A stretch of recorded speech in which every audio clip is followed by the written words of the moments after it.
రాకడ సమయములో కడుబూర శబ్దముతో యేసుని చేరుకొని విశ్వాసము నీకుందా.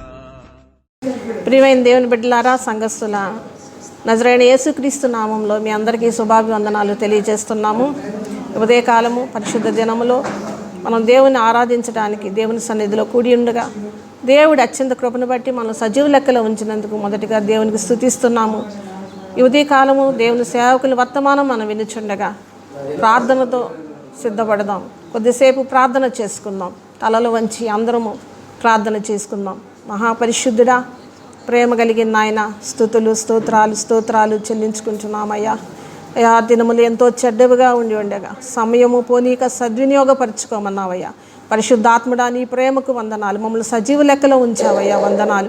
ఈ ఉదయకాలము నీ సన్నిధిలో ప్రవ్వా నాయన, ప్రవ్వా తండ్రి నాయన నిలబడే భాగ్యము మాకు దయచేసావు, వందనాలు. ఈ లోకంలో ఎంతోమంది నశించిపోతుండగా, ఎంతోమంది మరణించుచుండగా ప్రవ్వా నీ కృపను బట్టి మమ్మల్ని జ్ఞాపకం చేసుకున్నందుకు వందనాలు, స్తోత్రాలు. ప్రవ్వా ఈ దినము వర్తమానం వినుచుండగా మా హృదయాలు తెరవండి, మాతో మాట్లాడండి. మాకు కావలసిన ప్రవ్వా వర్తమానం మాకు దయచేయండి. నీ వాక్యం వినుచుండగా మా అంతరంగాన్ని తెరిచి నీ వాక్యానికి లోబడే ఆత్మను మాకు దయచేయండి. ఎక్కడ నిర్లక్ష్యముగా ఉండనివద్దు ప్రవ్వా, అజాగ్రత్తగా ఉండనివద్దు ప్రవ్వా, బుద్ధిహీనులుగా మేము ఉండనివద్దు ప్రవ్వా. మెలకువ కలిగిన ఆత్మను మాకును దయచేయండి ప్రవ్వా. ఎవరైతే యూట్యూబ్ ద్వారా ప్రవ్వా నాయన వర్తమానం వింటున్నారో వారి యొక్క ప్రతి ఒక్క హృదయంలో వర్తమానము ఫలించినట్లుగా సహాయమును దయచేయండి. మంచి నేలనబడిన విత్తనం వలె ఫలించినట్లుగా సహాయమును దయచేయండి. నీ యొక్క ఆత్మ కార్యము జరిగించండి. చీకటి శక్తులు లయపరచండి. దుష్టుని యొక్క ప్రతి ఒక్క ప్లాన్స్ను రద్దుపరచండి ప్రవ్వా. ఎక్కడ మా జీవితాల్లో ప్రవ్వా, ఎక్కడ దుష్టుడు నాయన మా కుటుంబాల మీద దాడి చేయకుండా నీ యొక్క అగ్ని ప్రాకారం వేయండి. నీ సన్నిధి ఉంచండి. వర్తమానం ఆది నుండి అంతవరకు మీరు తోడుగా ఉండి నడిపించి నీ స్వరానికి లోబడి ఆత్మను మాకును దయచేయమని నజరేయుడైన యేసుక్రీస్తు నామంలో ప్రార్థన చేస్తున్నాము తండ్రి. ఆమేన్. ఆమేన్.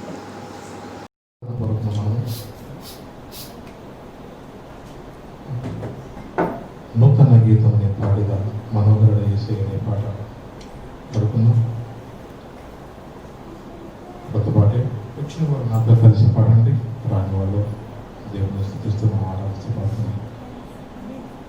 నూతన గీతము నీ పాడిద మనోహరుడా యేసయ్య, నీవు చూపిన ప్రేమను మరువను, ఏ స్థితిలోనైనను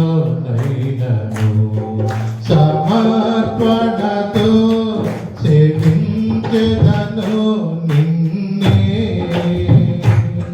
సజీవుడనై ఆరాధించెద నిన్నే, సమర్పణతో సేవించెదను సజీవుడనై ఆరాధించెద నిన్నే. నూతన గీతము నీ పాడిద మనోహరుడా యేసయ్య, నీవు చూపిన ప్రేమను నీ మరువను, ఏ స్థితిలోనైనను కొలువు చేసి ప్రేమించినావు. కోరదగినది ఏముంది నాలో, స్వార్థమెరుగని సాత్వికుడా, నీకు సాటెవరు. కొలువు చేసి ప్రేమించినావు.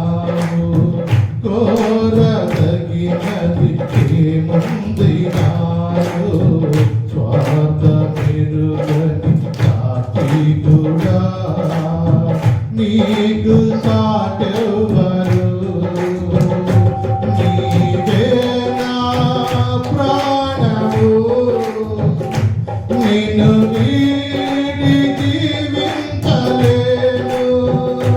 నీవే నా ప్రాణము, నిన్ను వీడి నేనుండలేను. నూతన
మహాపరిశుద్ధుడా ప్రేమగల తండ్రి మన మొదగిన దేవ నీ దైవ హస్తం మాతో ఉంచి మనందరినీ కూడా సజీవులు ఎక్కడ కాపాడచ్చు నీ రెక్కల కింద మనం భద్రపరిచిన విధానం పొందడానికి నీ కృప లేకుండా క్షణమైన బ్రతకలేదు నీ మమ్మల్ని ప్రేమించి తండ్రి ఆయన సంఘంలో ఎక్కడ ఎవరు ఎటువంటి దేవా ఏ లక్షణాలు కరోనా కనబడుకోకుండా మీరు చూపిన కృపను బట్టి వందనాలు భద్రపరిచిన విధానం కొరకు వందనాలు నీవు ఇస్తున్న క్షేమాన్ని బట్టి వందనాలు ఏ విషయంలో తీర్చుకోలేదు దినములకు వేల సంఖ్యలో రాష్ట్రంలో కేసులు పెరుగుతున్న పరిస్థితుల్లో నీవే మా తండ్రి కూడా మమ్మల్ని నడిపిస్తూ ఇశ్రాయేలు కాపాడబడుకున్నట్టు నిద్రపడి సెలవిచ్చినట్టు నీవు ఇస్తున్న క్షేమాన్ని బట్టి వందనాలు తండ్రి నమ్మకంగా నేను ఆరాధించి స్తుతించి నీ రాకడలో మేమందరం కూడా తండ్రి సిద్ధపడిన జీవితాలు మా అందరికీ దయచేయండి నీ వాక్యం ద్వారా మాతో మాట్లాడు మీ నామాన్ని మీరు మహిమ తెచ్చుకోండి మహిమ ఘనత నీకు అర్పిస్తూ ఈ మళ్ళీ నేస్తూ నామ నడుచున్నాను తండ్రి ఆమేన్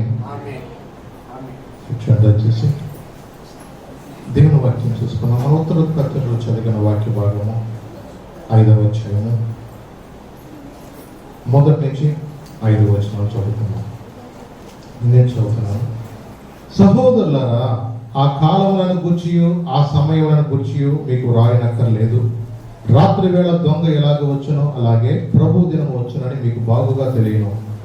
లోకులు నెమ్మదిగా ఉన్నది, భయమేమీ లేదని చెప్పుకొంచుండగా గర్భిణీ స్త్రీకి ప్రసవ వేదన వచ్చినట్లు వారికి ఆకస్మికముగా నాశనము తటస్థించు గనుక వారెంత మాత్రము తప్పించుకొనలేరు. సహోదరులారా, ఆ దినము దొంగ వలె మీ మీదకి వచ్చుటకు మీరు చీకటిలో ఉన్నవారు కారు. మీరందరూ వెలుగు సంబంధులను పగటి సంబంధులై ఉన్నారు. మనము రాత్రి వారము కాము, చీకటి వారము కాము. ఇక్కడ అపోస్తలుడైన పౌలు గారు ఈ దశలోనికి సంఘానికి ఆయన తెలియజేస్తున్నాడు. ఎందుకంటే ఇవన్నీ కూడా రాకడ దినాల సూచనలని మనకు స్పష్టంగా అర్థమవుతున్నాయి. మరి ప్రభు వారు చెప్పినట్లుగా ఆ దినంలో రాకడ యొక్క సూచనలు, అక్కడక్కడ కరువు, భూకంపాలు, యుద్ధాలు ఇవన్నీ కూడా జరుగుతున్న ఈ సమయంలో మనము జ్ఞాపకం చేసుకోవాల్సిందంటే, మరి దేవుడు మనకెంతో సమయాన్ని ఇచ్చాడు. ఈ యొక్క సమయాన్ని మనం సద్వినియోగం చేసుకోవాలి. ఎఫ్సి గ్రంథకర్త రాసినట్లుగా దినములు చెడ్డవి కనుక సమయాన్ని కొనివ్వక సద్వినియోగము చేసుకోవాలి. ఈ రోజున చాలామంది ఏంటంటే సమయం చాలా అలా గడిచిపోతూనే ఉంది. చూస్తూ దగ్గర 4 నెలల్లో కూడా మన ముందు అలా వెళ్ళిపోతుంది. కానీ మనం ఎంతవరకు మనం సమయాన్ని ఉపయోగించుకున్నాము, ఎంతవరకు దేవుని సన్నిధిలో ఉన్నామో, ప్రార్థనతో మన హృదయాలు సిద్ధపరచుకున్నాము. ఈ దినమందు దేవుని యొక్క రాకడ వస్తే మనలో ఎంతమంది సిద్ధపడిన జీవితాలు మనకున్నాయి. చూడండి, ఈయనేమంటాడంటే ఇక్కడ, రాత్రి వేళ దొంగ ఎలాగ వచ్చునో అలాగే ప్రభు దినము వచ్చునని మీకు బాగుగా తెలియదు. దొంగ వచ్చేటప్పుడు ఎప్పుడన్నా చెప్పొస్తాడా చెప్పండి? వాడు కనిపెట్టుకుంటాడు. రాత్రి వేళ దొంగతనం చేయడానికి ఎప్పుడు అనుకూల సమయం అని కనిపెట్టుకుంటూ ఉంటాడు, చెప్పి రాడు. ఆయన రాకడ సమయం కూడా తండ్రి స్వాధీనం నేను ప్రభు చెప్పాడు. కాబట్టి ఈ దినముల్లో ప్రభు దినము ఎందుకు ఆలస్యం అవుతుందంటే, అందరూ అంతటా మారు మనసు పొందవాలి అని దేవుడు ఇంకా తన యొక్క ప్రేమ చేత ఆయన యొక్క సువార్తను అనేక మందికి ఇవ్వడానికి. ఈ దినమును చూస్తే ప్రపంచం అంతా కూడా ఈ కరోనా వల్ల తటస్థించిపోయినట్లుగా అయిపోయింది. మరి ఎవరి కాలంలో చాలా మంది కూడా ఇళ్లలో ఉంటున్నారు, ఉద్యోగాలు పోయి ఏదో కొద్దిసేపు పని చేసుకుని వచ్చి మళ్ళీ ఇళ్లలో ఉంటున్నారు. మరి ఇచ్చిన ఈ సమయాన్ని మనం దేవునికి రేపు లెక్కప్పు చెప్పాలి. దేవుడు మనకిచ్చిన ప్రతి క్షణం కూడా ఎంతో అమూల్యమైనది.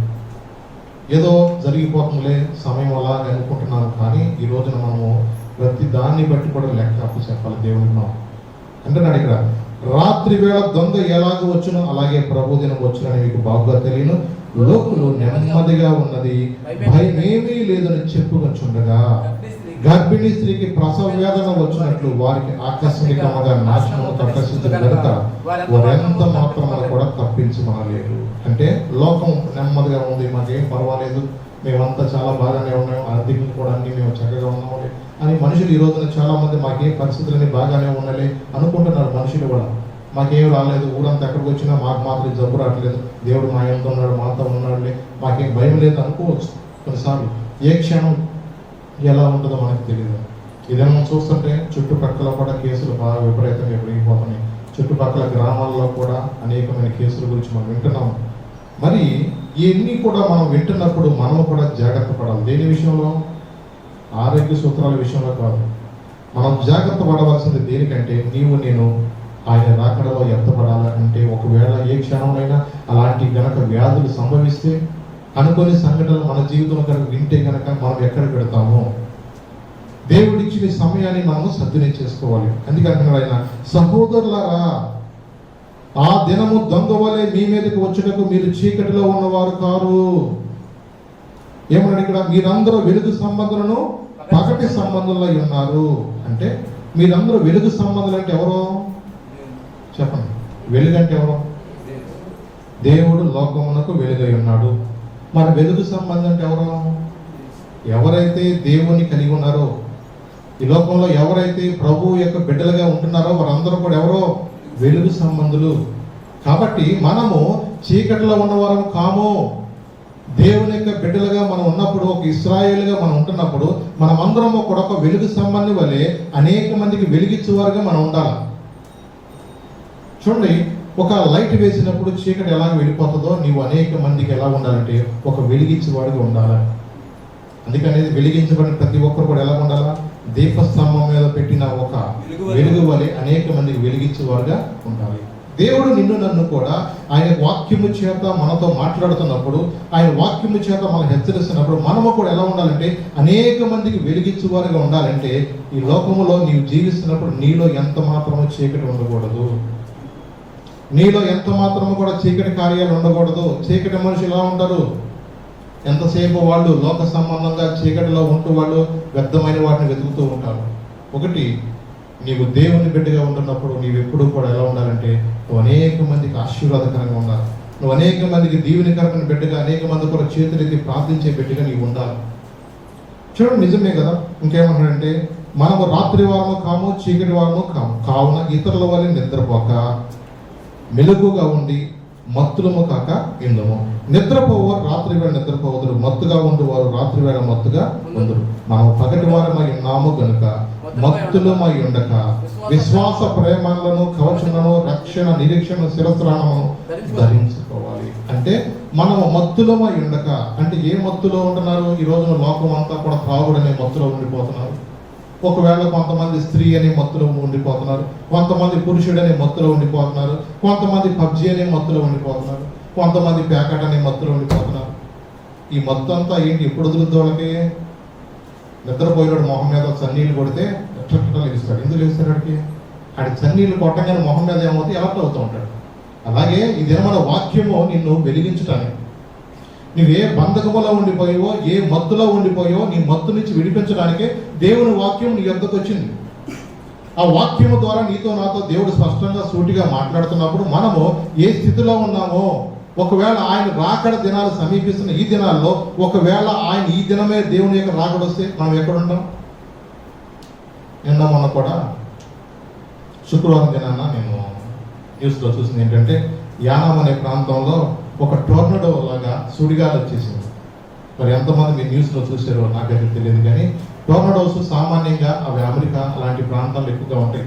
ఆ టోర్నడోస్ అంటే ఏంటంటే గొప్ప సుడిగాలిలాగా ఇలా వస్తూ అసలు ఇళ్లను కూడా చుట్టేస్తూ ఉంటుంది. అలాగే మొత్తం అక్కడ చెట్లున్నా, రేకులున్నా, ఏమున్నా, బళ్ళున్నా, మనుషులున్నా మొత్తానికి లాగేస్తూ ఉంటాయి. అలాగే చెరువులో పడిందంటే ఆ చెరువులో నీళ్లు కూడా లాగేస్తూ ఉంటుంది. కొన్నిసార్లు సముద్రంలో వచ్చిందంటే సముద్రం నీటిని పైకి లాగేస్తూ ఉంటుంది. అలాగే మరి చాలా మందికి మనం ఫోన్లో, టీవీలో అట్లా చూడటమే తప్ప ఈ టోర్నడోల సంగతి మనకి ఈ ప్రాంతంలో ఎక్కువ తెలియదు. కానీ మరి యానాం అనే ప్రాంతంలో, ఆ ప్రాంతంలో రొయ్యల చెరువు దగ్గర ఇలా సుడిగుండలాగా, టోర్నడోలాగా వస్తూ ఆ రొయ్యల చెరువులు మొత్తం అక్కడున్న ఏరియేటర్స్ ఏదో అంటారు చూడండి, గాలి ఎలా తిప్పుతూ ఉంటాయి మన కదా, ఆ ఏరియేటర్స్ మిషన్లో, మోటార్లో, అలాగే అక్కడ చుట్టూ ఉన్న అవన్నీ కూడా ఆఖరికి నీటితో సహా, నీటిలో ఉన్న రొయ్యలతో సహా ఏమి చేసింది? మొత్తం రాయిసి లాగిన మొత్తం రైలు లాగేసింది. ఒక్క రొయ్యి లేకుండా చెరువు అంతా ఖాళీ అయిపోయింది. నీళ్ళతో సహా మొత్తం వెళ్ళిపోయి అక్కడ మేఘాల్లో వెళ్ళిపోయింది. 100 మీటర్ల వరకేమో ఈ మోటార్తో సహా పైకి వెళ్ళిపోయి అక్కడి నుంచి మరి ఎందుకు వదిలేసింది. అవి నేల మీద టాప్ అని కింద పడి ముక్కలు అయిపోయినాయి రేడియేటర్లు. అంటే ఇవన్నీ కూడా నాశనం అయిపోయింది. రొయ్యలో చెరువు అంతా కూడా ఖాళీ అయిపోయింది. ఇవన్నీ పరిస్థితులు చూస్తూ ఉంటుంటే మనుషులకి నిజంగా చాలా భయం వేసిపోయింది. ఏంటి, మనం ఎక్కడో విన్నాం కానీ, ఎక్కడో చూసాం కానీ ఇవన్నీ మన ముందే. అంటే రొయ్యల చెరువు చూసుకునేవాళ్ళు రాత్రనగా పగలనగా వాటిని ఎప్పుడు కూడా చాలా జాగ్రత్తగా గమనిస్తూ ఉంటారు. ఎందుకంటే అక్కడ ఆక్సిజన్ లెవెల్స్ కానీ ఇవన్నీ కూడా చాలా చూసుకుంటూ ఉండాలి. ఎప్పటికప్పుడు ఏమైనా తేడా వచ్చిందంటే వెంటనే వాడి మెడిసిన్స్ కానీ ఏమైనా చేయడానికి చాలా జాగ్రత్త, చాలా కేర్ తీసుకుంటూ ఉంటారు. మరి అలాంటి ఎంతో లక్షల కోట్ల రూపాయలు పెట్టుబడితో పెడుతున్నవి ఇన్ని కూడా చూస్తే ఆ టోర్నడోలో మొత్తం కూడా రొయ్యలతో సహా పైకి వెళ్ళిపోయినట్ట. కొంతసేపు నాకు వర్షం వస్తే ఆ వర్షంలో ఆకాశంలో నుంచి వెళ్ళిపోయిన రొయ్యలన్నీ మళ్ళీ నేలమే పడినాయి. ఇప్పుడు ఇలా చెరువులో పడతాయా లేకపోతే ఎవరెళ్ళకాయలు పడతాయి? ఎక్కడ పడతాయో వాటికే తెలియదు. ఆ రోజంతా మరి జనాలు రొయ్యలు వేసుకుంటూ తిన్నారో మరి ఎలా ఉందో పరిస్థితి పాపం. నా సొమ్మంతా మీకు తినడానికి అరుగుద్దామో లేదని తిట్టుకున్నాడు వాళ్ళు. అలాంటి పరిస్థితి చూడండి. అంటే ఏ క్షణం ఎలా ఉంటుందో తెలియదు. ఇవన్నీ కూడా ఏంటో తెలుసా? ఏంటివన్నీ నిజమే కదా. ఇవన్నీ కూడా రాకడ సూచనలుగా మనం చూస్తున్నాం. అంటే ఇవన్నీ సామాన్యంగా మరి ఇతర దేశాల్లో మనం ఏమైనా చూస్తున్నా, ఈ ప్రాంతంలో చూస్తున్నప్పుడు మనకి చాలా ఆశ్చర్యం. నిజమే కదా. మరి ఈ క్షణం ఇలాంటి పరిస్థితులు వస్తే మనం ఎక్కడ ఉంటాం? కొన్నిసార్లు మనుషులు కూడా ఎత్తుకెళ్ళిపోతూ ఉంటాం. నిజంగా అంత గాలి భయంకరంగా. అక్కడ ఉన్న గాలిని చూస్తూ ఉంటే మీరు కొన్నిసార్లు చూస్తే స్ట్రా పెట్టినట్టు ఉంటుంది. మీకు ఎక్కడికి?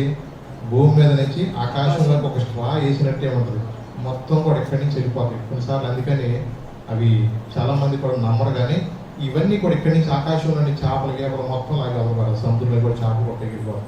మరి ఎంతకాలం అవి అలా బ్రతికుంటాయో తెలియదు. కానీ కిందకి పడేది అవి బతికే ఉంటాయి కొన్నిసార్లు. అంతకాలం ఎలా ఉంటుంది? అవన్నీ మనకి సృష్టిలో మనకి అర్థం కాదు. చూసారా? అందుకని అన్నాడు, యేసయ్య రాకడ సమయంలో ఎదిరిగే రక్షణ నీకుందా? యేసయ్య రాకడ సమయంలో ఎదిరిగే రక్షణ నీకుందా?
నీకేముండాలి తెలుసా? ప్రకటన గ్రంథము 16వ అధ్యాయము 16వ వచనం చదువుతున్నాం. ప్రకటన గ్రంథము 16వ అధ్యాయము 16వ వచనంలో ఇక్కడ ఏముందంటే, ఇదిగో నేను దొంగ వలె వచ్చుచున్నాను, తాను దిగంబరుడుగా సంచి చెల్లించున్నందున జనులు తన దేశములను చూతురేమో అని మెలకువగా ఉండి తన వస్త్రము కాపాడుకోవాడు ధన్యుడు. ఏముంది ఇక్కడ? తాను దిగంబరుడుగా సంచరించుచున్నందున జనులు తన దేశములను చూతురేమో అని మెలకువగా ఉండి తన వస్త్రము కాపాడుకునేవాడు ధన్యుడు. అంటే ఏ వస్త్రము కావాలి? ఈ లోకంలో రక్షణ వస్త్రం అనేది మనకి కావాలి. అంటే పరలోకానికి వెళ్ళాలంటే మనకేం కావాలా? రక్షణ వస్త్రము సంపాదించుకోవాలి. ఈ రక్షణ వస్త్రం ఏ కొట్లో అమ్ముతారు? కంటిపాడులో అమ్ముతారా, లేకపోతే బందర్లో అమ్ముతారా, అది ఎక్కడ అమ్ముతారు చెప్పండి? ఈ రక్షణ వస్త్రం ఎక్కడ అమ్ముతారు? అది కొనుక్కునేది అయితే మనకు దొరుకుతుందా? మనలాంటి వాళ్ళు కొనలేము. కానీ ప్రభు అది తన బిడ్డల కొరకు ఉచితముగా దేవుడు ఇస్తున్నాడు ఆ రక్షణ వస్త్రము. ఎందుకంటే మన పాపములను మనం ఒప్పుకుని ఆయన నమ్మదగిన వాడు నీతిమంతుడు కనుక మన పాపములను క్షమించి సమస్త దుర్నీతులను మనం కడిగి మన పవిత్రులుగా చేస్తాడు. కాబట్టి ఆయన మన పాపముల నుండి మనం ఎప్పుడైతే మనం విడిపిస్తాడో, ఈ లోకములో ఎవరైతే ఆ యొక్క రక్షణ వస్త్రం సంపాదించుకోవాలంటే వారి యొక్క మలిన వస్త్రాలు తీసివేయబడాలి. జకర్యా 3:3 చెప్పినట్లుగా మలిన వస్త్రాలు అంటే ఈ లోక సంబంధంలో మనం ఉంటున్నప్పుడు, ఈ లోకంలో మనం ఏదైతే మనకి దేవునికి వ్యతిరేకమైనవి, అందుకని కొన్నిసార్లు కొంతమంది ప్రార్థన చేసుకుంటున్నప్పుడు పశ్చాత్తాపడి ప్రార్థన చేస్తున్నప్పుడు దేవుడు కొంతమంది చూపిస్తూ ఉంటాడు. కొంతమంది వాళ్ళ హృదయంలో నుంచి ఏదో రకరకాలైన పాత బట్టలను వెళ్ళిపోతున్నట్టుగా, నల్ల గుడ్లను వెళ్ళిపోతున్నట్టుగా కొంతమందికి ఒక్కొక్క దర్శనంలో దేవుడు అలాగూ చూపిస్తూ ఉంటాడు. అంటే ఏంటంటే మనలో ఉన్న ఆ ప్రాంత స్వభావం, ఆ ప్రాచీన స్వభావం అనేది దేవుని సన్నిధిలో మనం ఎప్పుడైతే పశ్చాత్తాపడతామో, మన హృదయాన్ని సరి చేసుకుంటామో, దేవుడు మన జీవితాన్ని ఆశీర్వాదకరంగా చేయటం మాత్రమే కాదు, కానీ రక్షణ వస్త్రాన్ని దేవుడు మనకిస్తాడు. అంత మాత్రమే కాదు, ఎవరైతే వారి యొక్క ఆత్మ విషయంలో కూడా రక్షణ అనుభవం సంపాదించుకున్న వారు బాప్తిసము ద్వారా వాళ్ళు సంపాదించుకోగలుగుతారు. అంటే బాప్తిజం అంటే ఏంటంటే ఈ లోకంలో నువ్వు పాపం విషయమై చనిపోయి మరి దేవుని విషయంలో నువ్వు ఎలా ఉండాలంటే ఒక బ్రతికిన వాడుగా ఉండాలి. అంటే నీ పాపంలో చనిపోవాలి, నీకు బ్రతికేది క్రీస్తు కొరకే. నీలో నాలో కూడా ఇంకా ఆ పాపం అనేది ఏలుబడి చేయకూడదు. అంటే రక్షణ పొందిన ఎవరైనా సరే వారి యొక్క ఆత్మీయ జీవితాన్ని చాలా జాగ్రత్తగా కాపాడుకోవాలి. ఒక్కసారి వెలిగించబడి వారు గనక లోక సంబంధమైన వాటిలో మళ్ళీ రుచి చూస్తే మళ్ళా రావటం మళ్ళా చాలా కష్టం అవుతూ ఉంటుంది. ఎందుకంటే అపవాది వాడి కొరకు కొంచెం ఉంటాడు.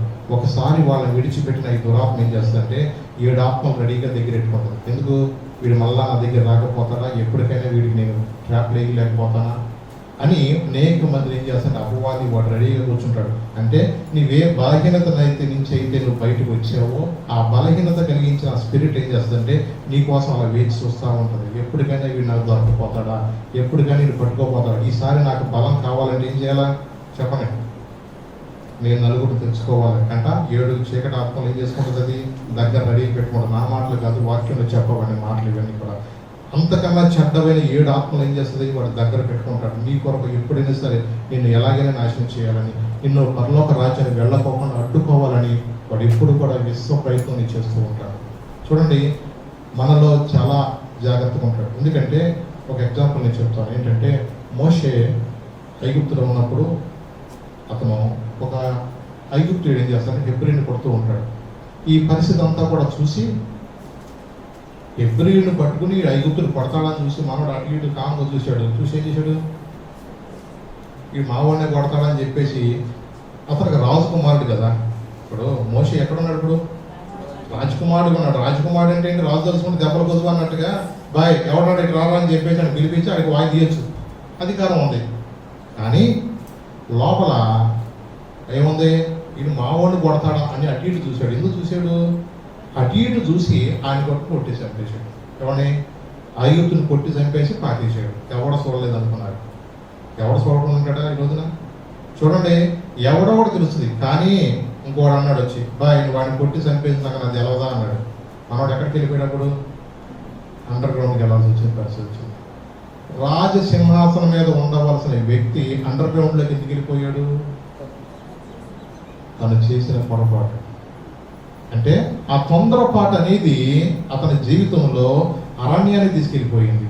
ఎక్కడ ఉండవలసిన వ్యక్తి, ఒక రాజుగా రాజసింహాసనం మీద కూర్చుండవలసిన వ్యక్తిని ఎక్కడ తీసుకెళ్ళింది, అరణ్యంలోకి. ఎక్కడికి, ఆఖరికి పశువులు కాపరిగా మారాడు. ఎక్కడి నుంచి, ఒక రాజుగా ప్రజలను ఏలవలసిన వ్యక్తి అతని స్థితి ఎక్కడికి వెళ్ళిపోయింది. చూడండి, గొర్రెలు కాచుకునే వ్యక్తిగా, ఒక పాలేరుగా, ఇత్రో అని తన మామ యొక్క మందల మేలుతూ 1 రోజు 2 రోజులు పాలేరుతాను. ఎన్ని సంవత్సరాలు, 40 సంవత్సరాల పాలేరుగా మారాడు. ఒక తొందరపాటు, ఒక్క పాపం నీ జీవితాన్ని ఎంత భయంకరంగా తీసుకెళ్ళిపోతుందో చూడండి. అందుకని మనం చాలా జాగ్రత్తగా ఉండాలి. మనం ఎప్పుడు కూడా మెలకు కలిగి ఉండాలి. అపవాది ఎప్పుడు కూడా నేను ఏదో ఒక విధంగా నేను ఎలా పట్టుకుందావా, ఎక్కడ దొరుకుతావా అని నీ కోసం రెడీగా ఉంటుంటాడు. ఏ కారణం చేతనా సరే నేను ఆత్మీయంగా నేను ఎండగొట్టాలని. నిజమే, యోధా పత్రికలో చూస్తే కూడా అపవాది కూడా ఆటగిస్తూ ఉంటాడు. ఏంటి, వాడు నరహంతకుడు కదా. ఎవరా, మోషే అన్నవాడు నరహంతకుడు కదా, వాడిని ఎలా తీసుకెళ్తావు అక్కడ పరలోకానికి. చూడండి, ఈ నరహంతకుని దేవుడు ఎలా మార్చాడు తెలుసా, భూమి మీద మిక్కిలి సాత్వికుడిగా మార్చాడు. ఆ సాత్వికం అనేది ఎక్కడ వచ్చింది తెలుసా, ప్రభు దగ్గర గడిపినప్పుడే వస్తుంది. ఆ నరహంతకుడు యొక్క స్వభావాన్ని దేవుడు ఆయన నలగొట్టాడు. ప్రభు యొక్క పాదాల దగ్గర గడుపుతూ తిండి మర్చిపోయాడు, అన్నం మర్చిపోయాడు. ఆ హోరే పర్వతం మీద వెళ్ళి ప్రార్థన చేసే గొప్ప ప్రవక్త కలిగాడు. మోషే చూడండి, ఎంత 40 దినాలు అలా ప్రార్థన చేస్తున్నప్పుడు అతని ముఖం కూడా ఎలా అయిపోయింది, గొప్ప ప్రకాశమానం అయిపోయింది. అంతగా వెలుగుతో నింపబడ్డాడు. నిజమే, ఒక వెలుగు సంబంధిగా మారాడు. ఇదివరకు చీకటిలో దాక్కుంటూ వెళ్ళిన వ్యక్తిని తీసుకెళ్లి దేవుడు ఎక్కడ తీసుకెళ్ళాడు, ఒక ప్రకాశించడు వెలుగుగా దేవుడు తెచ్చాడు. అవునండి, ఒక వెలుగు సంబంధిగా మారిపోయాడు. చీకటిలో ఉన్న వ్యక్తిగా లేడు, ఇప్పుడు ఒక వెలుగు సంబంధిగా అనేక మందికి వెలిగించేవారుగా, ఆ వెలుగు అనేక మంది నడిపించే 6 లక్షల జనాంగా నడిపించే ఒక గొప్ప నాయకుడిని చేస్తుంది. హల్లెలూయా. దేవుడు నిజంగా ఏదైనా చేయగలిగిన నీ స్వభావాన్ని, నీ యొక్క పాప రోత జీవితాన్ని ప్రభు దగ్గర తీసుకొచ్చినాడు. ప్రభా, నా జీవితాన్ని మీ సన్నిధిలో ఒప్పుకుంటున్నాను ప్రభా, నన్ను క్షమించని నువ్వు ఎప్పుడైతే ప్రార్థన చేస్తావో దేవుడు నీ జీవితాన్ని ఒక ఆశీర్వాదకరంగా దీవెనకరంగా చేస్తాను. నిజమే, ఆయన రాకడ సూచనలు కూడా ప్రభు వారు కొన్ని చోట్ల చెప్పారు. ఆ మాటలు కూడా మీకు జ్ఞాపకం చేస్తాను ఒకసారి. మత్తయి సువార్త 24వ అధ్యాయము 27వ వచనం చదువుతున్నాను. మత్తయి సువార్త 24:27. ఇక్కడేమని, మెరుపు తూర్పున పుట్టి పడమటి వరకు ఎలాగూ కనబడనో అలాగే మనిషి కుమారుని యొక్క రాకడయే ఉండును. వీరులు ఎక్కడ ఉన్నదో అక్కడ గద్దలు కూడా పోవును. ఆ దినముల శ్రమ ముగిసిన వెంటనే చీకటి సూర్యుని కమ్మను, చంద్రుడు కాంతినీయుడు, ఆకాశము నుండి నక్షత్రం రాలును, ఆకాశమందు శక్తులు కదిలింపబడను. అప్పుడు మనిషి కుమారుని సూచన ఆకాశమందు కనపడను. అప్పుడు మనిషి కుమారుడు ప్రభావంతోను మహామహిమతోను ఆకాశ మేఘారుడై వచ్చిన సూచి భూమి మీద ఉన్న సకల గోత్రం వారు రొమ్ము కొట్టుకుందరు. మరియు ఆయన గొప్ప బోరతో ఆయన దూతను పంపును. వారు ఆకాశం యొక్క ఈ చివరి నుండి ఆ చివరి వరకు నలుదిక్కు నుండి ఆయన ఏర్పరచుకున్న వారిని పోగు చేతురు. అంటే దేవుని యొక్క రాకడ సూచనలో ప్రభు ఎన్ని చెప్తున్నారు. ఆయన యొక్క కడబోర శబ్దంలో, ఆయన కడబోర శబ్దము ఊదుతున్నప్పుడు ఎవరు ఎత్తబడతారు? మొదట మృతులు లేపబడతారు. ఎవరు? దశలోని పత్రికలు ఇవన్నీ ఉంది రాయబడింది. మొదట ఎవరు లేపబడతారంటే ప్రభువునందు ఎవరైతే మృతి చెందారో మొదట ఆ మృతులు లేపబడతారు. ఆ తర్వాత సజీవులమై ఉండు మనము దేవుని యొక్క రాకడలో ఎత్తబడతాము.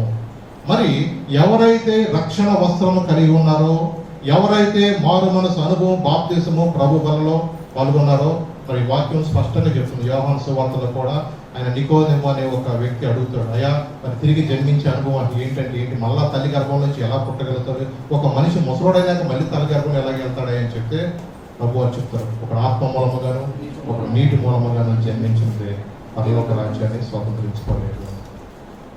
చూడండి, నిజమే, ఒక ఆత్మ మూలముగా అంటే తన హృదయాన్ని దేవుని సన్నిధిలో మనిషి తెలిసి తెలవక చేసిన ప్రతి పాపాన్ని ఏం చేయాలా? ప్రభు రక్తములో వాటన్నిటిని మనం కడుక్కోవాలి. ఎవరైతే ఆ గొర్రెపిల్ల రక్తములో తమ వస్త్రములు ఉతుక్కుంటారో వారు ధన్యులు. కాబట్టి దేవుడు నీ కొరకు నా కొరకు శిలువలో కాల్చిన రక్తంలో శక్తి ఉంది. ఆయన నామంలో మనకి విడుదల ఉంది. కాబట్టి ఆయన నామంలో గొప్ప కార్యాలు దేవుడు చేయగలిగిన దేవుడు. మనము తెలిసి తెలవక చేసిన ప్రతి పాపాన్ని కూడా మనం ఏం చేయాలా? ప్రభు దగ్గరికి వచ్చి పశ్చాత్తాపడి మనం ప్రార్థన చేయాలి. చూడండి, ఈ దినమున చాలా మంది కూడా ఏంటంటే వాక్యం అలా వింటూనే ఉన్నారు, కానీ రక్షణ పొందడానికి చాలా మంది సమయం నాకు ఇంకా చాలా ఉందని అనుకుంటున్నారు. అదేదో ముసలోళ్ళు అయినాక ప్రార్థన భక్తి కానీ ఇప్పుడే భక్తి అయితే మనం ఎక్కడ ఆనందంగా ఉండలే. మనం ఈ లోకంలో ఎంజాయ్ చేయాల్సిన చాలా ఉంది. ఈ ప్రార్థనకి వెళ్ళిన కానీ భర్త ఏడుస్తూ ఉంటారు. వీళ్ళు ఇలాగ రకరకాలుగా మనుషులు ఏంటంటే దేవుని సన్నిధి రావడానికి చాలా మంది ఇష్టపడరు. ఎందుకంటే వారికి ఉన్న బలహీనత, వారికి ఉన్న అపవాది యొక్క కట్ల చేత వాళ్ళు ఏం చేయబడతారు? కట్టి వేయి వెళ్ళిపోతారు. అందుకని ప్రభు వచ్చింది ఎందుకు తెలుసా? బంధింపబడిన వారికి విడుదల ఇవ్వడానికి. ఎవరైతే ఇంకా ఈ చెరలో ఉన్నారో, ఎవరైతే రకరకాలైన వ్యసనాలని చెరలో ఉన్నారో ప్రభు వారందరినీ కూడా విడిపించాలని ప్రభు ఈ లోకానికి వచ్చాడు. కానీ ఈ దినంలో చాలా మంది ఏంటంటే ఆ చెరలో నుంచి రావడానికి ఇష్టపడతలేదు. నాకు ఇదే బాగుంది అనుకుంటున్నారు. ఇదే ఎందుకంటే వాడు ఉన్న స్థితి వాళ్ళకి అర్థం కావట్లేదు. ఎంత భయంకరమైన పరిస్థితులు వాళ్ళు ఉన్నారంటే వాళ్ళు ఆ స్థితిలో నుంచి రావడానికి చాలా మంది రాలేని పరిస్థితి. ప్రభు అంటే ఇష్టమే, పరలోకం అంటే ఇష్టమే, కానీ వాళ్ళు ఊబిలో కూరుకుపోయిన వ్యక్తులుగా వాళ్ళు ఏమైపోయారంటే ఒక స్త్రీ అనే ఊబిలో కానీ, ఒకవేళ ఒక పురుషుడు అనే ఊబిలో కానీ, ఒకవేళ ప్యాకెట్ అనే ఊబి కానీ, కోడిపందాలు అనే ఊబి కానీ, ఇలాంటి కొంతమందిని ఏం చేసినట్టే అవి బంధించేసింది. చాలా మందికి ప్రభు అంటే ఇష్టమే, రావాలని అనుకుంటున్నారు, కానీ చాలా మంది రాలేకపోతున్నారు. కానీ దేవుని యొక్క వాక్యం మన దగ్గరకు వచ్చింది ఎందుకో తెలుసా? నిన్ను నన్ను కూడా చెరలో నుంచి విడిపించడానికి, మనందరూ కూడా రక్షించి ఆయన బిడ్డలుగా, ఆయనకి ఇష్టలుగా, ఆయన రాజ్య నివాసులుగా దేవుడు చేయాలని దేవుని యొక్క ఆశ. కానీ ఈ రోజున చాలా మంది కూడా ఏంటంటే ఇంకా నాకు సమయం ఉంది అనుకుంటున్నారు, కానీ ఏ సమయమో ఎలా జరుగుతుందో మనకు తెలియదు. ఈ దినం మనం చూస్తే ప్రపంచంలో ఎన్నో లక్షల మంది ఇలాంటి బారిన పడి నశించిపోతున్నారు. కానీ ఒక గుడ్ న్యూస్ ఏంటంటే మన దేశంలో మరణాల సంఖ్య అనేది అంతగా లేదు. ఇతర దేశాలతో పోలిస్తే మరణాల సంఖ్య మన దేశంలో అంతగా లేదు. అది కేవలం దేవుని కృపను బట్టి దేవుడు మనకిచ్చిన అది కృప అనుకోవాలంతే. మరి మనం ఎందుకు ఈ సమయాన్ని మనం ఎందుకు వృధా చేసుకోవాలి? ఆ రోజు నువ్వు టెన్షన్ పెడితే ఏం చేయగలవు?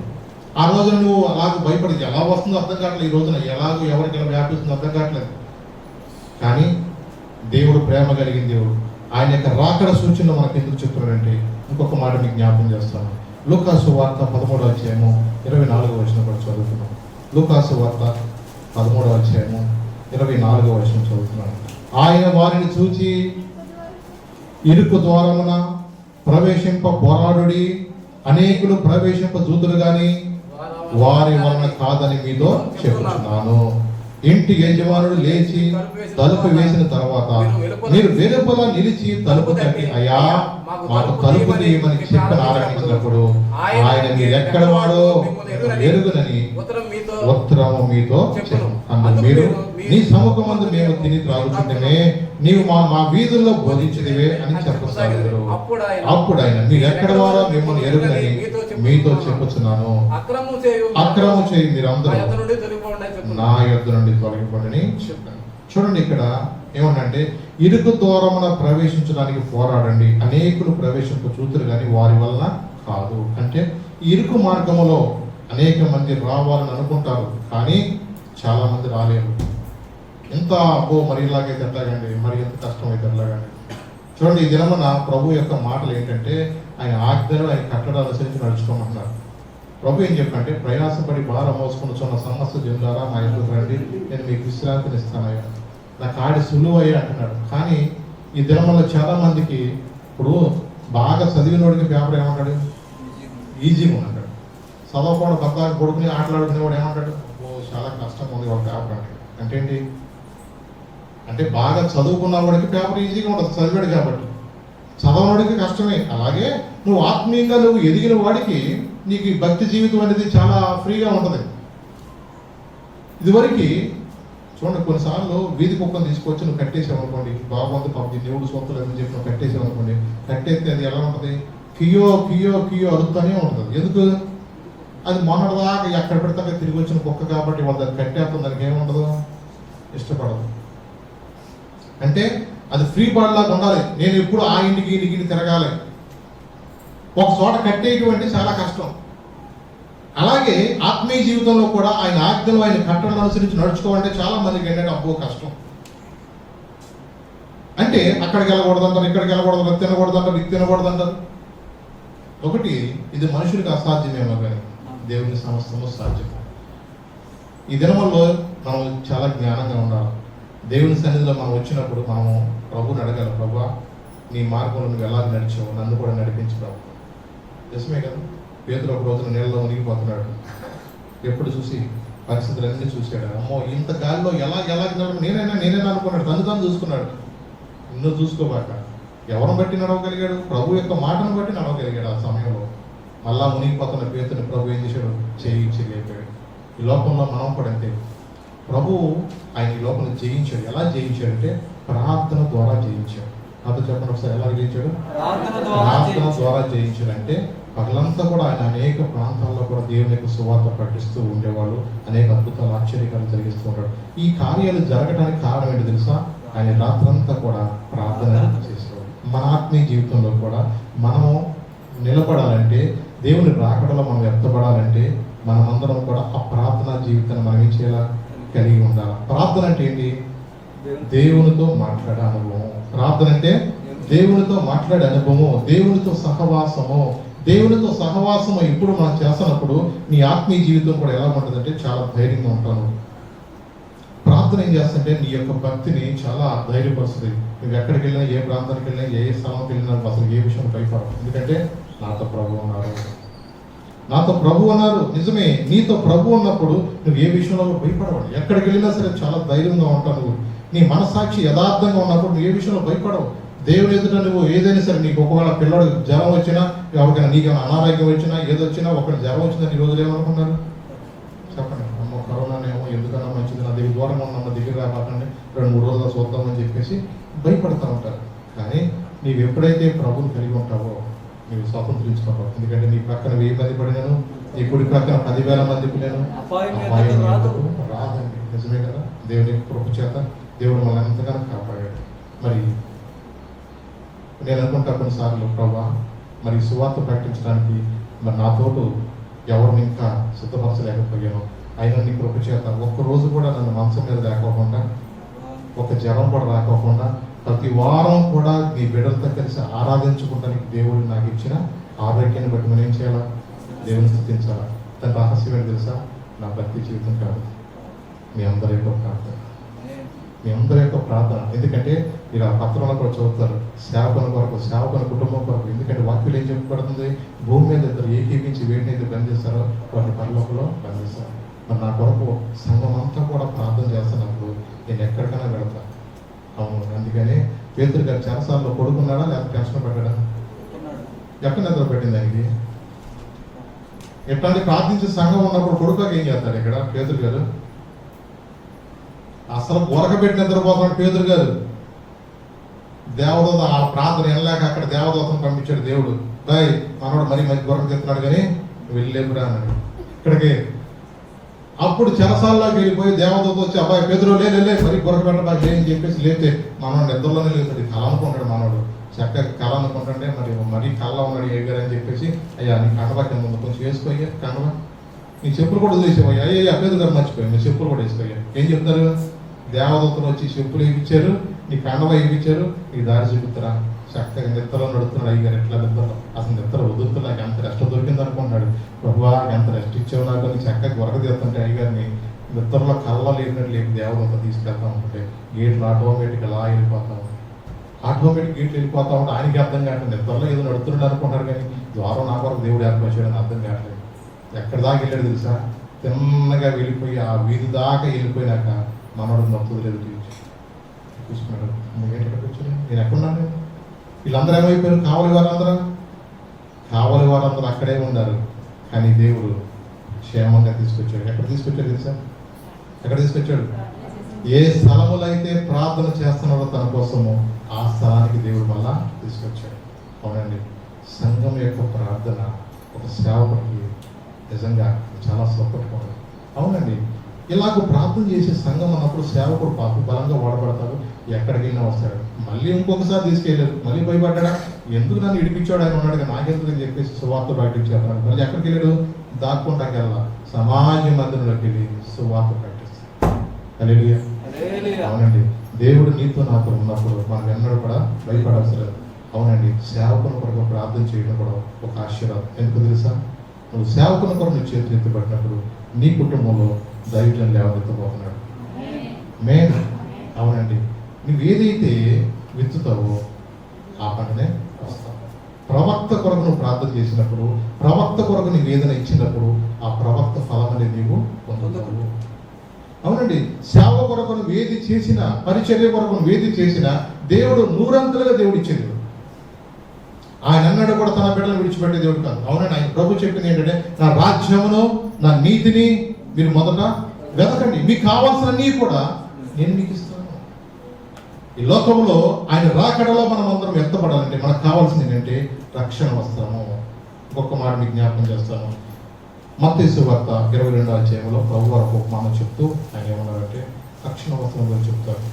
మత్తయి సువార్త 22:8-12 వరకు చదువుతారు. అక్కడ ఏమన్నా అప్పుడు అతను పెండ్లి విందు సిద్ధంగా ఉన్నది కానీ పిలువబడిన వారు పాత్రులు కారు గనుక రాజ్య మార్గంలోకి పోయి మీకు కనబడి వారందరినీ పెండ్లి విందుకు పిలువడని తన దాసులతో చెప్పాడు. ఆ దాసులు రాజ్య మార్గంలోకి పోయి చెడ్డవారిని మంచివారిని తమకు కనబడిన వారిని అందరినీ పోగు చేశారు కనుక విందుకు వచ్చిన వారితో ఆ పెండ్లిశాల నిండెను. రాజు కూర్చున్న వారిని కూడా లోపలికి వచ్చి అక్కడ పెండ్లి వస్త్రము ధరించుకొనని ఒకరిని చూసి స్నేహితుడా పెండ్లి వస్త్రం లేక ఇక్కడికి ఎలాగ వచ్చిందో అని అడగగా వాడు మౌని అయి ఉండెను. అంతటా రాజు వీరి కాళ్ళు చేతులు కట్టి వెలుపటి చీకటి త్రోసివేయడు. అక్కడ ఏడ్పును పండ్లు కొరుటై ఉండని పరిచారకులతో చెప్పిన కాగా పిలువబడిన వారు అనేకులు ఏర్పరచబడిన వారు కొందరే అని చెప్పారు. అంటే ప్రభు ఈ లోకంలో ఆయన సువార్త ప్రకటించడానికి ప్రభు ఈ లోకానికి వచ్చాడు. ఆయన కాలంలో ఆయన పరిచయం చేశాడు.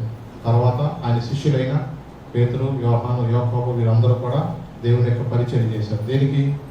ఈ లోకంలో అనేక మంది రక్షణ పొందినట్లుగా, ప్రజలు ఈ లోకంలో దుష్టత్వం నుంచి విడిపించబడినట్లుగా దేవుడు తన సేవకులను వారి వారి కాలంలో దేవుడు వారిని ఏర్పరచుకున్నాడు. అలాగే యేసయ్య గారిని కానీ గొప్ప గొప్ప దైవజనులు కానీ వారి వారి కాలంలో వారందరినీ కూడా దేవుడు ఏర్పరచుకున్నాడు. మరి ఈ కాలంలో దేవుడు మనకి ఈ యొక్క అవకాశాన్ని దేవుడు ఇచ్చాడు. మరి మన మత్తులమై ఉంటామా? మరి దేవుని కొరకు నిలబడతామా? నువ్వు పడుకోవచ్చు, ఎక్కడ పడుకోవచ్చు. కొంతమంది గుళ్ళో వచ్చి కూడా పడుకుంటారు. కొంతమంది ఎందుకు? వాళ్ళకి నిద్రే వస్తుంది ఎక్కడికి. ఎందుకంటే ఇంటికాడ చాలా పనులు చేసి వస్తారు కాబట్టి చక్కగా వాళ్ళకి ప్రార్థన రాగానే రెస్ట్లో ఉంటారు. అంటే అలా కాదు, దేవుడు మన మత్తులమై ఉండొద్దు అన్నాడు. ఎందుకు? ఈ లోకంలో పడుకునే మత్తు కాదు గురించి అని చెప్పేది. రకరకాలైన పాపం అనే మత్తులో వాళ్ళు కూరుకుపోయారు. ఏ మత్తులో కూరుకుపోయారు? పాపం అనే. అందుకనన్నా నీ కళ్ళకే కావడం పట్టింది అక్కడ కొంతమంది. నీ కళ్ళకి ఏం పట్టింది? కళ్ళకి. చూడండి, అంటే వీళ్ళు కళ్ళకు ఒక మత్తులోకి వెళ్ళిపోతున్నారు వీళ్ళందరూ కూడా. అంటే ఒక మైకం, దాని ఏమన్నా ఇక మైకం అంటే కొంతమంది ఏమంటారు, ఇది ఏదో పెట్టుంటారు అందరికి అంటారు. ఇక ఆ మైకు నుంచి బయటికి రాడు. ఇక ఏంటంటే ఇక ఆ మైకులో ఉండిపోయారు కొంతమంది. ఇక లేచినా అదే పని, కళ్ళు తెరిచినా ఫోన్ చూడంగానే పచ్చి ఏం పెడతానికి అప్పుడే మొహం కడగచ్చు కదా, మొహం కూడా కడగవచ్చు. దేనిలో ఉంటారు? లేచిన కానీ వెళ్ళిపోయా కళ్ళు తెరిస్తే పచ్చి, కళ్ళు తెరిస్తే ఇంకో పాపం. అంటే వాళ్ళ లోకం అంతా ఎప్పుడు కూడా వాళ్ళకి ఏంటంటే నేను ఎప్పుడు లెగుస్తానా సానా కొట్టుకు వెళ్ళిపోవాలన్నట్టుగానే వాళ్ళ మనసు ఆ మైకులో ఉండిపోతారు. అంటే అనేక మంది ఈ చెరలో ఉండిపోయిన వారిని దేవుని యొక్క రక్షణ వస్త్రము ఇవ్వాలని దేవుని ఆశపడుతున్నాడు. కానీ అక్కడికి వెళ్ళారంట. ఎందుకంటే దేవుడు తన సేవకులను పంపించాడు. ఆయన ఎవరు పంపిస్తున్నాడు చూడండి అక్కడ, మీరు రాజ్య మార్గంలోకి పోయి మీకు కనబడే వారందరూ కూడా పెండ్లి విందుకు పిలవమని తన దాసులతో చెప్పాను. ఆ దాసులు రాజ్య మార్గంలోకి పోయి చెడ్డవారినేమి మంచివారినేమి తమకు కనబడే వారందరూ కూడా పోగు చేశారు కనుక విందుకు వచ్చిన వారితో ఆ పెండ్లిశాల నిండెను. రాజు కూర్చున్న వారిని చూడ లోపలికి వచ్చి అక్కడ ఏమన్నాడు, పెండ్లి వస్త్రం ధరించుకొని ఒకరు చూచి, స్నేహితుడా పెండ్లి వస్త్రం లేక ఎక్కడికి ఇలాగో వచ్చావు. అంటే ఏం కావాలా చెప్పండి? పెండ్లి వస్త్రము అంటే రక్షణ వస్త్రము. ఈ రక్షణ వస్త్రము లేకోకుండా మనం పరలోక రాజ్యానికి వెళ్ళలేము. మా ఆవిడ బాగా ప్రార్థన చేసి వెళ్ళిపోయేటప్పుడు నేను మాత్రం ఆయన కాలుచుకున్నా, చేయించుకున్నాను, చేరచుకున్నా, పొంగుచున్నా నేను వెళ్ళిపోతానంటే కుదురుద్దా? ఈ శరీరం ఇక్కడే విడవబడుతుంది, మహిమ శరీరం లేకపోతారు. ఈ శరీరము ఇక్కడే ఉండిపోతుంది, మహిమ శరీరముతో వీళ్ళు వెళుతారు. కాబట్టి నీవు ఈ లోకంలో దేవుని యొక్క సువార్త నీకు వినబడుతున్న సమయంలో ఇది నాకు కాదులే అనుకుంటాను కాదు, ఇది అందరికీ సువార్త వినబడుతూనే ఉంది.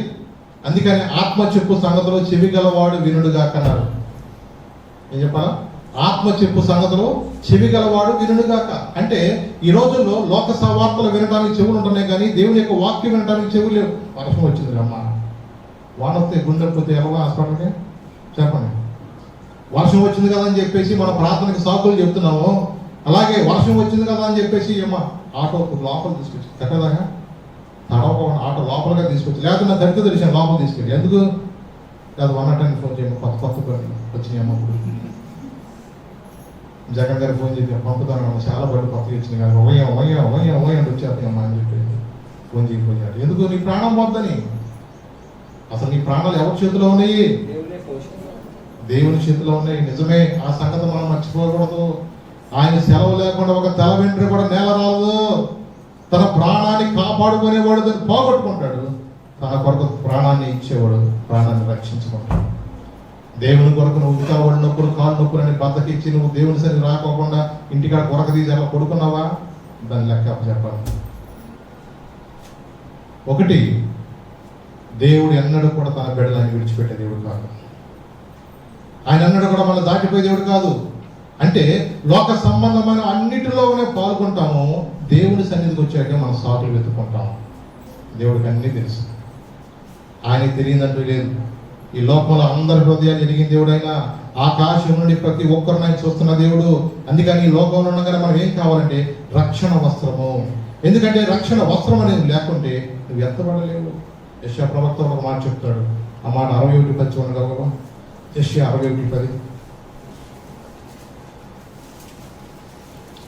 శృంగారమైన పాగా ధరించుకున్న పెండ్లి కుమార్ రీతిగాను, ఆభరణంతో అలంకరించుకున్న పెండ్లి కుమార్తె రీతిగాను ఆయన రక్షణ వస్త్రమును నాకు ధరింపజేసి ఉన్నాడు, నీతి అన్ను పైబట్టను నాకు ధరింపజేసి ఉన్నాడు. కాగా యెహోవాను బట్టి మహానందముతో నేను ఆనందించు, నా దేవుని బట్టి నా ఆత్మ ఉల్లసించుతున్నది. అంటే రక్షణ వస్త్రమును ధరింపజేసినప్పుడు నీకు ఆనందము, లోక సంబంధమైన ఆనందము అది మనుషులకు అర్థం కావట్లేదు. ఈ రోజున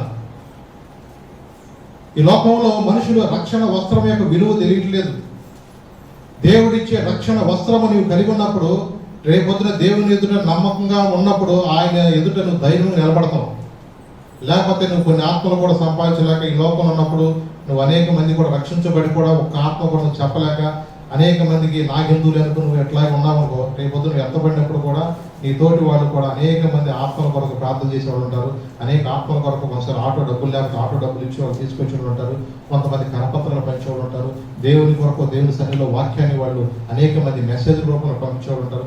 ఏదో ఒక విధంగా దేవుని కొరకు ఆయన ప్రయాసపడి వాళ్ళ మందు అనేక మంది కూడా దేవుని ఎదుట బలా నమ్మకమైన దాసులు కనిపించబడుతున్నప్పుడు మనం చాలా సిగ్గుపడతాం. అయ్యో నేను ఒక ఆత్మ కూడా సహాయం చేయలేకపోయాను, నా వరకే నేను చూసుకున్నాను. కానీ అంటే నీకు వస్త్రాలు ఉంటాయి, కానీ వస్త్రాలు చాలా చిన్నగా ఉన్నట్టుగా అంటే నీకు నీవే సిగ్గేసిపోతా ఉంటుంది. అయ్యో నేను ఏ ఒక్క ఆత్మ కూడా సహాయం చేయలేకపోయాను, కొద్ది మందిగా నేను దేవుని యొక్క వాక్యం చెప్పలేకపోయాను.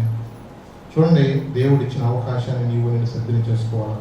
ఇవన్నీ రాకడ దినాల సూచన జరుగుతున్నాయి. అందుకని కీర్తనకాడు ఒక మాట అంటాడు, 132వ కీర్తనలో 16వ వచనం కూడా చదువు ఒకసారి. 132వ కీర్తన 16వ వచనం.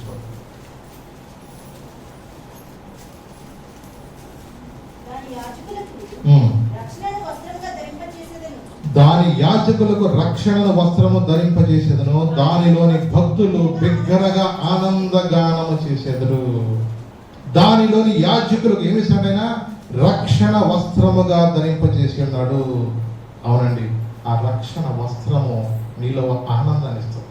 ఏమిస్తుంది నీలో ఆనందం. నిజమే, కొంతమంది సాక్ష్యం చెప్తుంటారు, అయ్యా దేవుడు నన్ను రక్షించిన తర్వాత నేనేంటో నేల మీద నడుస్తున్నట్లేదు, నాకేంటో అసలుకి ఆకాశం నడుస్తున్నట్టుగా ఉంది, నా హృదయం అంతా తేలికైపోయింది, నాలో నుంచి పాప భారం అనేది నాలో తొలగిపోయినట్టుగా నేను దర్శనం చూసానయ్యా. ఆ రక్షణ వస్త్రం సంపాదించుకుంటే నువ్వు నిజంగా నీ హృదయం ఎంతో ఉల్లాసంతో ఉంటుంది.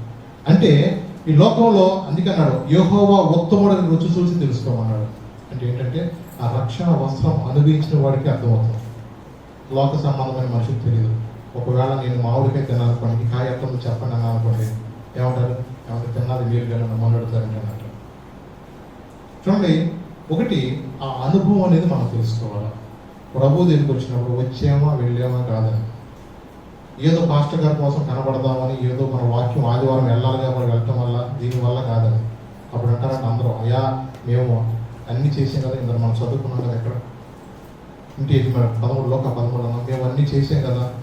13 ఒకసారి చూడండి ఒకసారి, లూకాసు వార్త 13వ అధ్యాయంలో అక్కడ అంటారు, అయ్యా నీ సముఖం ముందు మేము దీనికి రాగుచుంటేనే మేము మా వీధుల్లో బోధించినవే అని చెప్తారు. అప్పుడు అయినా మీరు ఎక్కడ వారో మేము నెరుగను మీతో చెప్పుచున్నాం, అక్రమం చేయవు మీరందరూ కూడా నా ఎత్తు నుండి కలిగిపోయారు. అయ్యా మేమందరం ప్రార్థనకి వెళ్ళామయ్యా, మేమందరం ఉపవాస ప్రార్థనలో కూర్చున్నామయ్యా, ఆ రోజున నిజంగా మాస్టర్ గారు దయ్యాలలో కూడా నేను కూడా దేవుని స్తుతించామయ్యా, మేము కూడా ప్రార్థన చేసామయ్యా, ఆ రౌండ్లో నేనున్నానయ్యా అంటే అక్రమం చేయగలరా? మీరు ఎవరు నాకు తెలియదు. ఎందుకు? నువ్వు అక్కడ ఉన్నావే కానీ నీ మనసంతా ఒక కోతి గుండెకాయ అక్కడ కట్టేసినట్టుగా ఒకసారి కట్టేసి, నీ గుండెకాయ ఒక చోట కట్టివేయబడి నీ హృదయము ఏదో ఇక్కడ ఉన్నావే కానీ ఎప్పుడు వదులుతారా వెళ్ళి పబ్జి ఆడదామా, ఎప్పుడు వదులుతారా ప్యాకాట్ కాడికి వెళ్దామా, ఎప్పుడు ఎలా వదులుతారా సీరియల్ చూద్దామా అంటే నీ గుండెకాయ కోతి గుండెకాయ కట్టేయబడినట్టే ఉంది. వచ్చేవే దానికి కనుక నీ మనసంతా ఇక్కడ లేదు. ఎందుకని ఆయన అన్నాడు, ఆయన ఆరాధించేవారు ఆత్మతోనూ సత్యముతోనూ ఆరాధించాలి. అంటే దేవుని కన్నా ఎక్కువగా ఏది ప్రేమించినా అది విగ్రహ ఆరాధనతో సమానము. మనం దండాలు పెట్టడం, విగ్రహం మొక్కం, కానీ విగ్రహం అంటే ఏంటంటే దేవుని కన్నా నువ్వు ఎక్కువగా ఏది ప్రేమిస్తున్నావో. నీ మనసంతా పొలం మీద ఉండదు సార్, లేకంగానే మొహమన్న కడుక్కోకముందు పొలంలోకి వెళ్ళిపోతారు, అలాగే ప్రార్థన అయిపోగానే పొలంలోకి వెళ్ళిపోతారు. కష్టపడవచ్చు, కానీ దేవుని కన్నా ఎక్కువగా ఏది ప్రేమించకూడదు. నువ్వు ఎంత కష్టపడతావు, ఏముందో తుఫాన్ వచ్చి మొత్తం కొట్టిపోదు, గాడిది మోసిన బూడిది కొని ఏదో కష్టపడతావు అనుకుంటున్నా నువ్వు ఇవ్వడం. చూడండి, ఈ దినంలో చాలా మంది కూడా ఏంటంటే ఆయన రాకడ యొక్క సూచన జరుగుతున్నాక కూడా అనేక మంది కూడా ఈ దినమున చాలా మందికి గ్రహింపలేదు. ఎవరు వీళ్ళందరూ? వీళ్ళకి సంబంధలే అనుకుంటున్నారు, ప్రార్థనకు వచ్చిన వాళ్ళే. అందుకే అన్నాడు, క్రైస్తవుడా మరువవద్దు ఆయన రాకడా, క్రైస్తవుడా మరువవద్దు ఆయన రాకడా, కనిపెట్టి ప్రార్థన చేయు సిద్ధముగా ఉంది, కనిపెట్టి ప్రార్థన చేయు సిద్ధముగా నుండి రేపపాటున మారాలి రేపపాటున మారాలి యేసయ్య చెంతకు చేరాలి యేసయ్య చెంతకు చేరాలి యేసు రాజుగా వచ్చుచున్నాడు భూలోకమంతా తెలుసుకుంటాడు యేసు రాజుగా వచ్చుచున్నాడు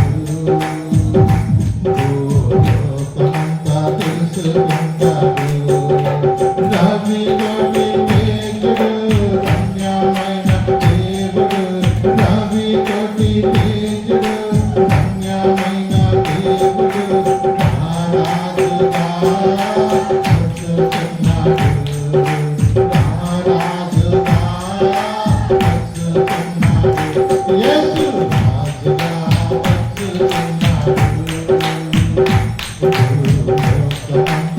వచ్చుచున్నాడు ఈ లోక దేవతలన్నీ ఆయన ముందారా ఈ లోక దేవతలన్నీ ఆయన ముందారా సాగిలపడి నమస్కరించి గడగడలాడు సాగిలపడి నమస్కరించి గడగడలాడు వంగని మోకాళ్ళని వంగని మోకాళ్ళని యేసయ్య ఎదుట వంగిపోవును యేసయ్య ఎదుట వంగిపోవును యేసు రాజుగా వచ్చుచున్నాడు భూలోకమంతా తెలుసుకుంటాడు యేసు రాజుగా వచ్చుచున్నాడు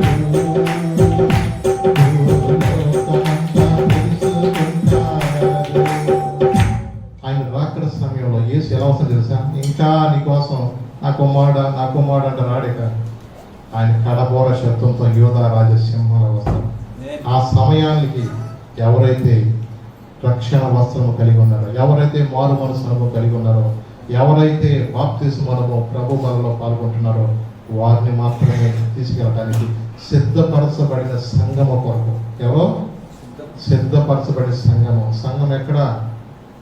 సంఘం ఎక్కడ ప్రారంభమైందంటే పేతురు కోసం ప్రార్థన చేస్తున్నారు. ఆ సమయంలో ఎంతమంది ప్రార్థన చేస్తున్నారు? అనేకులు ఏముంది అక్కడ? అనేకులు ప్రార్థన చేస్తున్నారు. ఎవరిలో తెలుస్తుంది మీకు? బైబిల్లో చూడండి, మార్కు అనే ఇల్లు. ఎవరిల్లు? బైబిల్లో మనకు రాయబడిన మార్కు గారి ఇల్లు. అది మార్కు గారి ఇల్లు. అనేకులు ప్రార్థన చేస్తారంటే అది పేదోడా ధనవంతుడా? అనేకులు ప్రార్థన చేస్తారంటే చెన్నైలో పెద్దలే చెప్పండి, పెద్దలే కదా. మరి ఆ దినంలో భయంకరమైన పరిస్థితులు అంటే మరి అనేక మందిని కూడా చిరచలన చేస్తూ ఉండేవారు. యాకోబు వీళ్ళందరూ కూడా మెడక మీద తాగలే వేసేసి ఇలాంటి భయంకరమైన చిత్రహింసలు చేస్తున్న సమయంలో మరి వాళ్ళందరూ కూడా ఇళ్లలో కూర్చుని వాళ్ళ ఇళ్లలో ఉండి ప్రార్థన చేస్తున్నవాళ్ళు. మరి ఇంటిలో ఉన్న ఆ యొక్క సమాజం అందరం కలిసి ఇల్లే ఒక సంఘం అయిపోయింది. ఏమైపోయింది అక్కడ?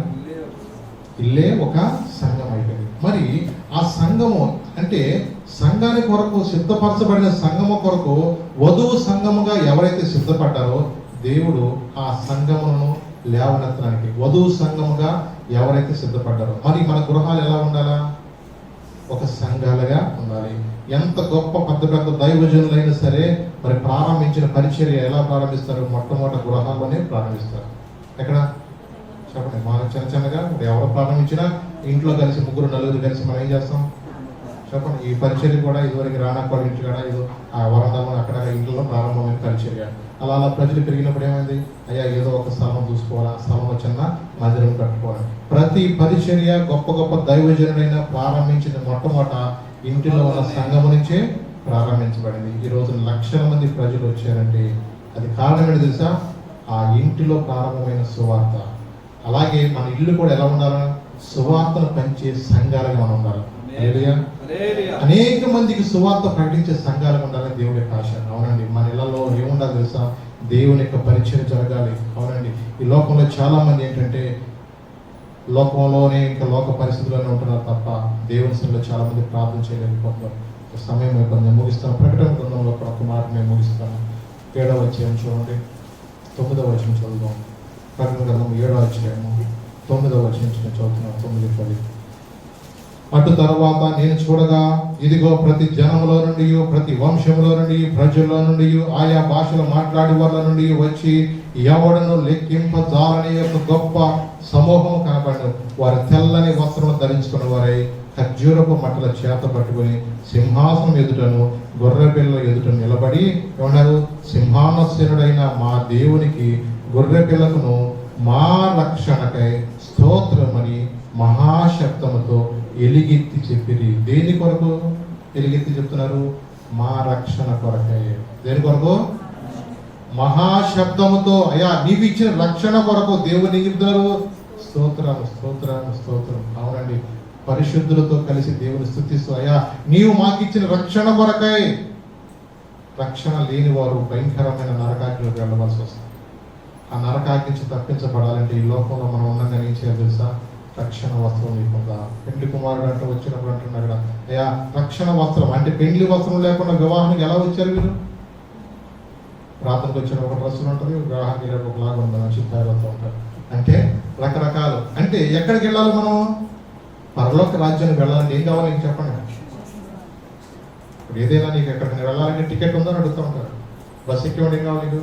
టికెట్ కావాలి. రైలు ఎక్కేవన్నా టికెట్ కావాలి. అవసరమైతే మొబైల్ అయినా నీకు చూపించాలా? పోలీసు వాడు అక్కడ ఉన్నారు, నీ లైసెన్స్ తీసుకురా అంటాడు. ఏం చూపుతారు? లైసెన్స్ ఉంటే వీళ్ళు అంటారు, లైసెన్స్ లేదా బయట పక్కనట్టు అంటారు, ఫోటో తీసుకుని వెళ్తాడు అంటాడు. ఈ లోకంలో నువ్వు ఎక్కడికి వెళ్ళాలన్నా నీకు ఒక అథారిటీ అనేది కావాలి. ఆధార్ కార్డు ఉంటే మనం ఎక్కడైనా ఈ భూలోకం చెల్లుబాటు అవుతుంది. ఓటర్ కార్డు కానీ, లైసెన్స్ కానీ, ఓ ఇండియన్ సిటిజన్గా నీకు ఒక గుర్తింపు అనేది పాన్ కార్డు కానీ ఉండాలి. పరలోకానికి వెళ్ళాలంటే ఏం కావాలి నీకు? రక్షణ వస్త్రం. ఆ రక్షణ వస్త్రం కావాలంటే ఎక్కడ దొరుకుతుంది తెలుసు? అది దేవునికి సన్నిధులను వాడగల. ప్రభావ నన్ను రక్షించు, నన్ను నీ బిడ్డగా చేసుకో ప్రభావ, నీ పాత్రగా నేను ఉండాలి ప్రభావ, నీ ఎదురు నేను నిలబడినప్పుడు ధైర్యముగా ప్రభావ నీ ఎదురు నిలబడాలి ప్రభావ, తిరిగి వాళ్ళ నేను ఉండకూడదు. అంటే దేవుని సన్నిధిలో మనం ఒక దిగంబరుగా ఉండటానికి కాదు. ఆఖరిగా మీకు మాట ముగిస్తాను. 3వ అధ్యాయంలో కూడా ఒకసారి చూడండి. ప్రకటన గ్రంథంలో 3వ అధ్యాయము 15వ వచనం నుంచి 18 వరకు చదువుతున్నాను. నీ క్రియలను నేను ఎరుగుదును, నీవు చల్లగానైనను వెచ్చగానే లేవు. నువ్వు చల్లగానైనా వెచ్చగానే ఉండి నా మేలు. నీ వెచ్చగానే చల్లగానైనా ఉండక నులివెచ్చగా ఉన్నావు గనుక నేను నిన్ను నా నోట నుండి ఉమ్మి వేయని ఉద్దేశించుచున్నాను. నీవు దౌర్భాగ్యుడును, దిక్కుమాలివాడును, దరిద్రుడును, వృద్ధివాడును, దిగంబరుడై ఉన్నావని ఎరుగక నేను ధనవంతుడును, ధనవృద్ధి చేసి ఉన్నాను, నాకేమీ కొద్దు లేదని చెప్పుకొంచున్నావు. నీవు ధనవృద్ధి చేసుకున్నట్లు అగ్నిలో పొటం వేయబడిన బంగారమును, నీ దిశమల సిగ్గు కనబడకుండానట్లు ధరించుకుంటకు తెల్లని వస్త్రమును, నీకు దృష్టి కలిగినట్లు నీ కన్నులకు కాటుకును నా యొక్క కొనమని నీకు బుద్ధి చెప్తున్నాను. అంటే ఈ లవోదిక సంఘానికి దూత చెప్తున్న మాటలు ఇవి. నేను ధనవంతుడును, నాకేమీ కొద్దు లేదు, నేను ధన సమృద్ధి చేసుకున్నాను, నాకేంటి? పెద్దోడికి ఆ ఇల్లు కొనేసాను, చిన్నోడికి ఇల్లు కట్టేశాను, నాకేం బాధ లేదు. ఆడికి 10 ఎకరాలు మాగాన్ని ఇచ్చాను, ఈ చిన్నోడికి నట్టు ఇచ్చేసాను, ఇక నాకేం బాధ లేదు. ఏ రోజు చచ్చిపోయింది అనుకుంటున్నామేమో. నీ ఆస్తులు, నీ భూములు పరలోకానికి తీసుకెళ్ళవు. నీ పిల్లలు, నీ బిడ్డలకు ఏమి ఇవ్వాలా? నీ మాదిరి, నీ యొక్క మాదిరి, నీవు ఎలాగో జీవిస్తున్నావో నీ మాదిరిని పిల్లలు గమనిస్తున్నారు. మనం ఎలా ఉంటున్నాము, రే ఎందుకంటే వెళ్ళా అంటే అడుగుకుంటాడా? పైకి అనపోయినా నీ సంగతి తెలుసు అంటాడు.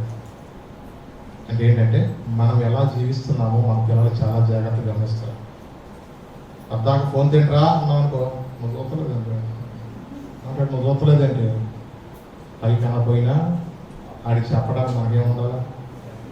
నువ్వు మోకాళ్ళు ఇస్తే నీ బిడ్డలు నీ ఎదుట దొరుకుతారు. నువ్వు కన్నీటితో ప్రార్థన చేస్తే నీ ఎదుట నిజంగా దేవుడు పాదాలు ఏమైనా గడుపు లోకం అంతా నీ దగ్గర సాగిపోతుంది. దేవుని ఎదుట నువ్వు భయభక్తులు నేర్చుకో. నిజమే, ఈ లోపల ఏమి లేకపోవచ్చేమో కానీ దేవుని యొక్క మాట చొప్పున జీవిస్తే ఏరియాని కరువులో పోషించినట్లు దేవుడిని పోషించగలిగారు.